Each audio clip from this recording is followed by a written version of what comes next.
In this video, we will cover some more examples on determining whether data is skewed.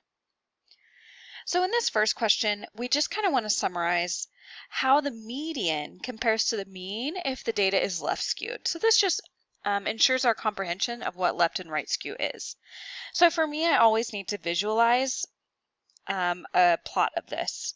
So for left skew, that means that my tail is on the left side and that most of my data lives on the right. Okay, so remember this is just a number line. So I kind of think that these are bigger numbers over here and these are smaller numbers over here.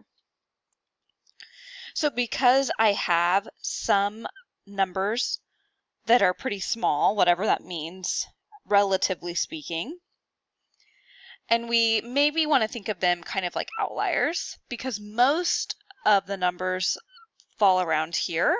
But then there's going to be these kind of couple over here in the tail that kind of pull the mean. Because when we calculate a mean, right, it's not always the best representation of a set of data because it is so easily affected or impacted by outliers, by small or by big numbers that don't represent the data set. So the mean is kind of going to get swayed out this way, while the median is just halfway point. It is just halfway in between all the data. So if we kind of think like most of the data is here, halfway is probably going to be right in there. Because this only is a few points out here because the area under it is so small. So if our data is left skewed, then that means that the mean is actually smaller.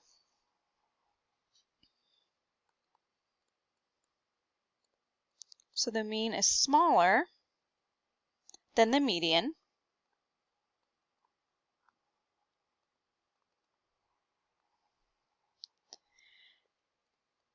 Because it gets pulled to the left side, which is where the tail is, and is impacted by those smaller values.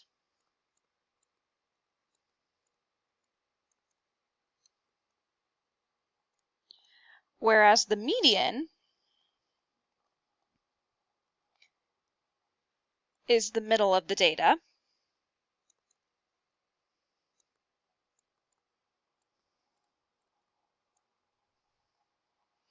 And so it just, since most of the data is right here, it's going to stay about halfway in between that or so that it just splits the numbers in half.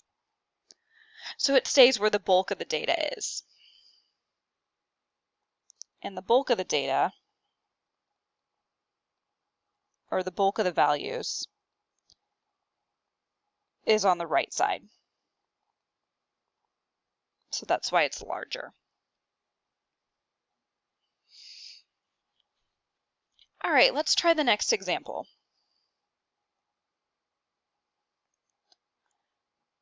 You're told that a set of data has a median of 13 and a mean of 23.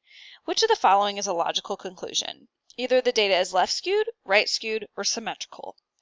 So I encourage you to take a second, maybe draw a picture, figure out which you would choose for this, and play the video when you're ready for an explanation. So go ahead and pause. Okay, for me to answer this question, I have to draw it out. Okay, so I know that I have a median of 13 and a mean of 23. Okay, so 13, 23. And my median is the halfway point. So that's where most of my values are. Right, so it's about halfway in between most of my values. And then the mean of 23, well, remember the mean is affected or impacted by those kind of outlier values. So it's kind of pulled out here on this tail. And this may be kind of a drastic picture, but I'm just trying to make you really understand where this information is coming from. So the tail of this then is out here on this right side where the larger values are, where 23 is. So there may even be some numbers out here that are like, I don't know, 90 or something. But when we average them all out, we end up with the average is 23. So that means that tail goes pretty far out to the right. So when we look at this, is this left, right, or symmetrical? So the tail is on the right-hand side, which means it is right skewed data. Let's try one more. Which of the following table shows skewed data and which table shows symmetrical data? Explain. So we have two tables here, two frequency tables. One of them is symmetrical and one of them is skewed. So let's see if we can just tell by looking at the frequency in which these values occur, because we can kind of think about the frequency in terms of, let me just draw a plot. So the frequency, just like on a histogram, is how much is underneath here. So this is maybe a frequency of like 1 or 2, but then this is a frequency of like 10. So it's that stack of values or that area underneath the curve. Okay, so let's see what we observe. So here in this first table, I see that we have pretty low frequency. So that would maybe look like a tail. And then we kind of get a lot. So that looks like a bulk of data. I'm going to just write bulk because that tells me that there's a big center of data, or it gets really tall maybe. And then this could look like a tail. And then it looks like there's maybe one small value, so maybe it drops back down. Okay, in this table I see that's a lot of small values, so that looks like a tail. And then I have a lot of frequency, so that looks like a big maybe hump in the graph or a bulk of data. And then that looks like actually a lot of more small numbers.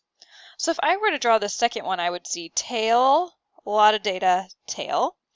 If I were to draw this one, I would see tail, wasn't a big bulk, was it? Tail, bulk, and then maybe it drops back down. Okay, so you might need to kind of tilt your head or turn the computer around, but remember, these are our small values, and these are our large values. So this is our left side, and this is our right side. So when we look at this, our tail is on the left.